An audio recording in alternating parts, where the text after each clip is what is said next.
Maneco 64, home of alternative economics and contrarian views. We're going to look at commodities today. I have a playlist that I've been filling up with content for the last few years entitled Commodities Bull Market. And one of the reasons why I think commodities will do well in relative terms and in absolute terms is that the age of paper, the age of fiat currency bubble is coming to an end.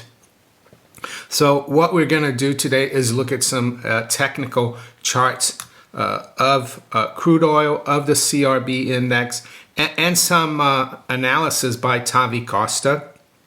And then we're going to look at a commodity that has been in a bull market for quite a few years, a commodity that's not looked very closely at regularly. So let's look at the CRB index. And as you can see, back in 08, the CRB index topped, and we haven't seen that top ever since. So technically, we've been in a bear market. And that's the way commodities work, though. They're very cyclical.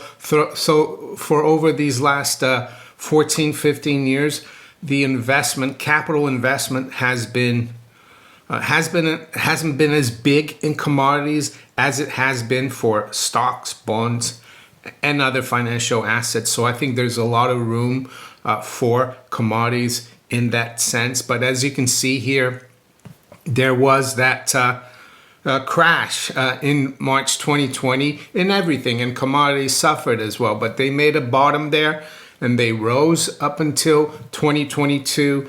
And then we've seen consolidation through that falling wedge, but now we're breaking out of that falling wedge. Am I saying we're going to go up in a straight line? No, but I think the trend is going to continue now. And the same thing goes for crude oil. As you can see here, there was that negative 38 or 37.50 trade on the NYMEX. That was due to delivery problems, but as you can see here, I can see this now breaking out of the falling wedge as well, and that's usually very bullish.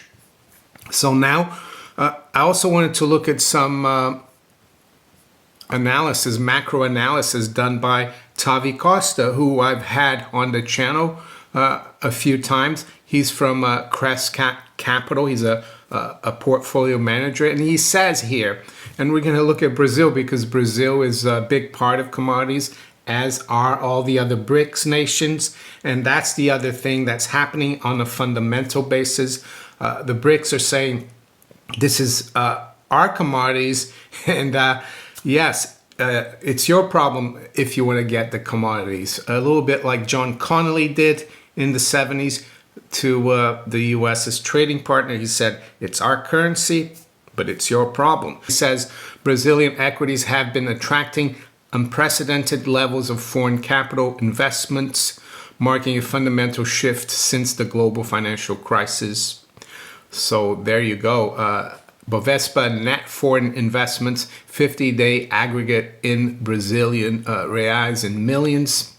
And then he says as well, net inflows from international investors over the past 50 days have reached historically elevated levels, maintaining a consistent upward trajectory over the last 2 years.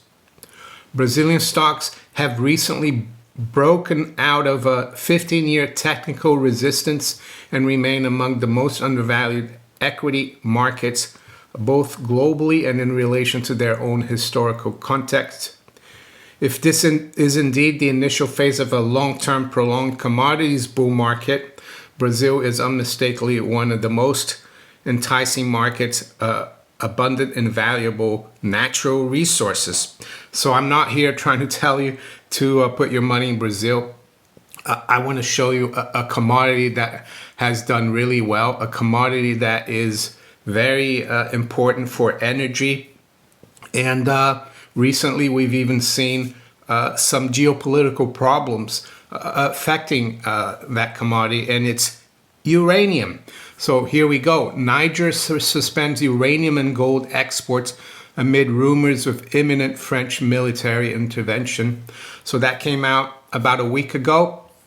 31st of July. And what I found interesting are these two tweets here. First one, Niger announced that it was suspending the export of uranium and gold to France with immediate effect. And then if you look at this one here, it says the military regime in Niger has with immediate effect banned the export of uranium to France. Over 50% of the uranium ore extracted from Niger is used for fueling French nuclear power plants. 24% of EU uranium imports come from Niger. So with what I think is a long-term commodity bull market that has been consolidating but is resuming right now, I want to look at uranium. And uranium, of course, is in the bull market, and it is a commodity, and it's an important one. And with that in mind, I've recently partnered with Traction Uranium. I'd like to thank Traction Uranium for their support of the channel.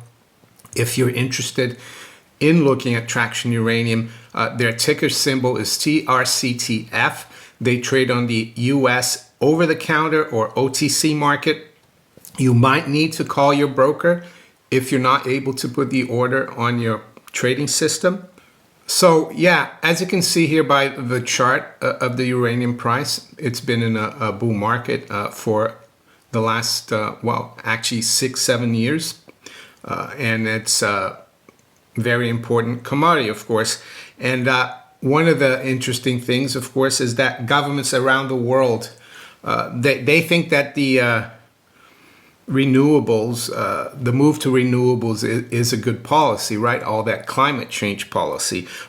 And whatever you might think of the that agenda of electrification or renewables, fighting climate change, the world is actually realizing now, and we've seen here in the UK, Rishi Sunak, he's reopened bidding for exploring oil and gas again. So there is concern now that fossil fuels and hydrocarbons will not be replaced as readily as they thought. It might take until 2100 to replace it. So the world needs a baseload electricity source that is clean and efficient. And there are two. There is uranium and there's natural gas. But of course, we're going to focus on uranium. In a lot of countries and governments around the world, they are funding new nuclear reactors and new uranium production. So that is the fundamental underpinning of the uranium bull market, that people are realizing that it's more and more important in the switch from fossil fuels to renewables. And on a global scale, nuclear fuel is gaining adoption and emerging as the go-to clean and secure source. As you can see here, support is growing in different countries around the world. So let's come to the US now. Did you know that the US, 20% of household electricity is generated by uranium? Yes. So yes, the US is the largest consumer of uranium for civilian purposes in the world. But it has only one mine in the continental United States. It produces virtually no uranium. Just look at China, how much uranium they're producing. Look at the US, how much uranium is producing now. It's gone downhill. It virtually produces no uranium. So now let's look at Traction Uranium. The first thing that is very interesting about this company is that it has a phenomenal structure of share ownership. You've got Sprott Capital, Canaccord Genuity, and Research Capital. They're all involved.